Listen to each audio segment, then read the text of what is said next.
Y para ello regresamos a Reino Unido porque Nigel Farage a un paso atrás en el Parlamento británico que ha dado este día. Este martes renunció a su escaño como diputado, pero lo hizo para reelegirse.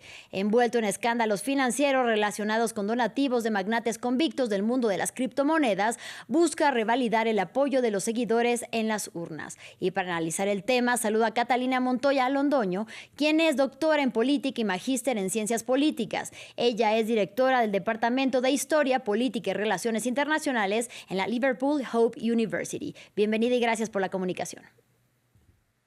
Gracias por la invitación. Doctora, ¿cómo podría impactar la decisión de Nigel Farage en el avance de la ultraderecha en el Reino Unido? Pues es importante decir que Nigel Farage siempre ha intentado separarse de la ultraderecha del Reino Unido. El partido, desde que comenzó con UKIP, intentó catapultar más bien sectores conservadores que eran euroescépticos, pero una de las estrategias de Farage sí ha sido separarse de la ultraderecha, sobre todo la que es considerada más fascista. Ahora, en 2019, cuando es que gana el partido de Brexit para oponerse como a las dilaciones en la salida del Reino Unido de Brexit durante el gobierno de Theresa May, ahí es donde realmente Nigel Farage gana su silla en el Parlamento, en un sitio que es Clacton, que es 95% de población blanca, de clase trabajadora, que es pro-Brexit y donde ha habido un apoyo previo de UKIP. Lo que es importante decir aquí es que Farage denunció a UKIP cuando estaba transformándose de UKIP a Brexit, al Brexit Party, como un partido de refugio de la extrema derecha. Eso le ganó que Gerald Batten lo calificara como hipócrita y le marca un intento de nuevo de desmarcarse de la ultraderecha. Ahora mismo está también peleándose seguidores online con Rupert Lowe, que es ex UKIP también y que lidera el partido de ultraderecha de Restore Party. De momento, este partido no tiene más de un dígito en las encuestas, pero está creciendo en línea. Entonces, ahí Lowe también ha criticado a Farage por burlarse del proceso democrático cuando inició la elección, la by-election, que es lo que se quiere pelear y lo que anuncia hoy.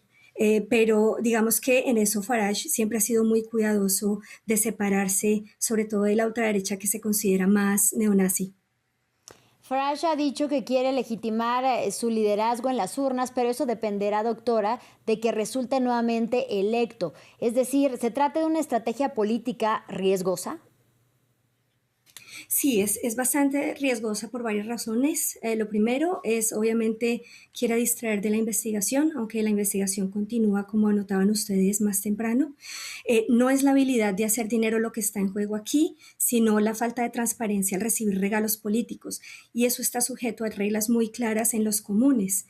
Eso afectó la credibilidad de Starmer cuando inició como primer ministro, cuando recibió regalos en especia. Y eso sí afectó la credibilidad de Starmer. Así que no es posible decir que no va a afectar a Nigel Farage en este momento. Tampoco está en discusión, por cierto, si quebrantó la ley y como anota la BBC hoy, lo que quiebra son las reglas parlamentarias sobre declaraciones de interés. So, Farage va a seguir siendo sujeto de la investigación, podría ser castigado o suspendido si es reelegido. Ahora mismo los otros partidos anunciaron que no van a poner candidatos en Clacton. Entonces, el futuro de la bielección ahí está, digamos, en juego. Quiere, por supuesto, distraer del escrutinio mediático y cimentar su imagen de víctima del establecimiento y cimentar también sus credenciales populistas.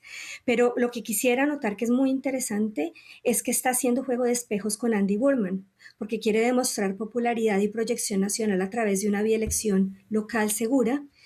Quiere también reforzar una narrativa populista del Reino Unido como un país con un establecimiento corrupto y roto que no tiene democracia, y en eso está cortejando el apoyo de Trump, imitándolo. Está apelando a la seguridad en la calle, que es cuestionable porque las cifras de inseguridad de facto han bajado en Londres.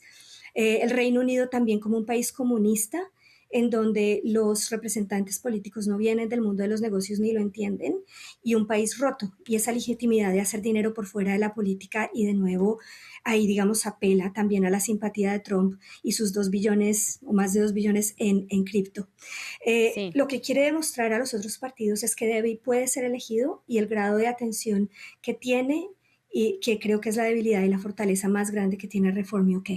Usted hablaba justamente de castigos y ponía el ejemplo de Keir Starmer, el ex primer ministro. El electorado en el que Farage confía que lo volverá a reelegir sería un electorado, según su análisis, que sí castigaría el hecho de que fuera hallado culpable de recibir donaciones millonarias de un magnate ex convicto. Yo creo que sí, en la medida en que, por ejemplo, Transparencia Internacional el año pasado reportaba que la opinión pública sí lo ve como un problema importante. Hay más de 62 millones de libras en contribuciones políticas cuyos orígenes no son claros en este país.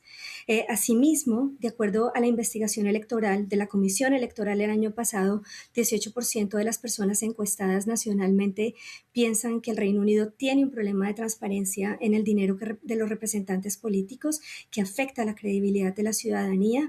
Y aunque en apariencia Clacton es un sitio seguro, como le decía antes, ya los otros partidos han dicho que van a boicotear la vía elección no presentando candidatos, y el Partido Liberal Demócrata también está proponiendo que no se deje, que no dejen renunciar a Farage, sino que la investigación continúe.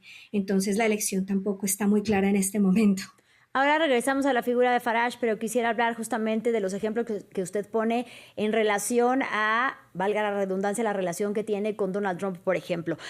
Hablemos de los escándalos financieros relacionados con cuestiones de criptomonedas, en los cuales se han visto envueltos, por ejemplo, el presidente Javier Milei de Argentina, pero también Donald Trump de Estados Unidos, el presidente de El Salvador, Nayib Bukele, y en este caso estamos hablando de Nigel Farage, el líder de Reform UK. ¿Hay quizá un patrón entre estos presidentes de derecha y de ultraderecha que tienen relación con escándalos financieros de criptomonedas? Sí, pero creo que lo que está en juego es más estructural y más fundamental, que es la legitimación de una parte de la economía que es muy especulativa y que siempre ha estado al margen de la regulación, y deslegitimar aún más la regulación financiera. Entonces, en esto, digamos que estos candidatos y estos líderes políticos están proponiendo en últimas una reforma a la arquitectura de la economía mundial y de la regulación a esa economía mundial. Y digamos, están cooptando no solamente los líderes políticos, sino pues los grandes inversores y los grandes, digamos, compañías detrás de la cripto, están, digamos, proponiendo un cambio mucho más grande en el consenso político respecto a la cripto y a la regulación financiera, que por supuesto estos políticos representan y apoyan. Refiriéndonos a consenso político, el líder, o más bien el partido en el poder, el laborista, tampoco atraviesa por su mejor momento. ¿Cómo le puede influir, beneficiar o qué puede ocurrir en relación a lo que está pasando en el seno de Reform UK con su líder? Uno puede tener 2 miradas ahí. Una mirada primera, pues es obviamente mirar a las encuestas. Ipsos hace 4 días justamente publicó la última encuesta, donde muestra que la intención de voto de Reform es del 26%, está 2 puntos por encima de los laboristas, pero la intención del voto de los laboristas ha subido a 24%. Entonces subió 4 puntos. Conservadores, Partido Verde, Demócratas Liberales, todos ellos se mantienen. La pregunta que uno debería hacerse, y es interesante, es si el voto de Reform ya entró en su pico. Hay analistas que así lo perciben. Digamos, lo que juega en contra de los laboristas es un 74% de disatisfacción con la actuación de Starmer, pero digamos que ahí lo positivo que hay allí es un 30% que prefiere a Andy Burnham como primer ministro por encima de Nigel Farage, que tiene un 16%, y de Kemi Badenoch, que es la líder conservadora, del 13%. Entonces, y hay otra cosa muy interesante aquí, y es que en el 2025, 62% de encuestados creía que Reforma estaba listo para gobernar. Hace 4 días, 21% de los encuestados cree que Reform está listo para gobernar. Entonces, allá hay un cambio pues, muy interesante en la legitimidad de Reform como un partido serio, que por supuesto lo que ocurre y los escándalos últimos dañan. Los otros líderes no han capitalizado en las encuestas. Ahí el que mejor está jugando realmente pues, es Andy Burnham. Y ese es el principal cambio, digamos, en el mapa electoral. Ahora, eso digamos en el corto plazo respecto a la intención de voto y a cómo les gustan los líderes políticos a la gente en Reino Unido.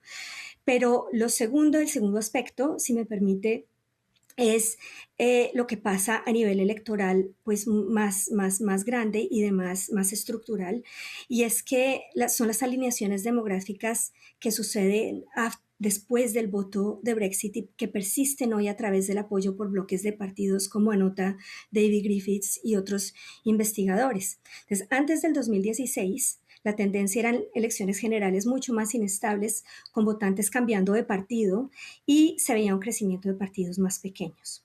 Después del voto de Brexit, inmediatamente después se reduce la volatilidad. Entonces se consolida el voto conservador, pero luego hay una victoria muy clara de los laboristas y hay una fragmentación, pero la demografía cambió clase por edad y nivel educativo. Y edad y nivel educativo están prediciendo el voto mucho más que clase social.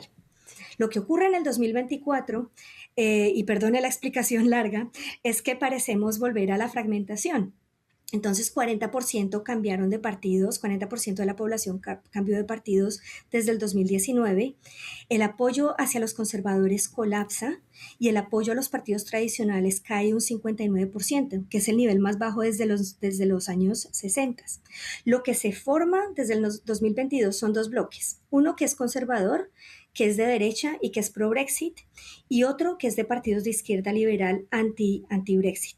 Entonces, la volatilidad que tenemos hoy se da al interior de esos partidos, o de esos bloques, perdón, pero no necesariamente entre un bloque y el otro. Le agradecemos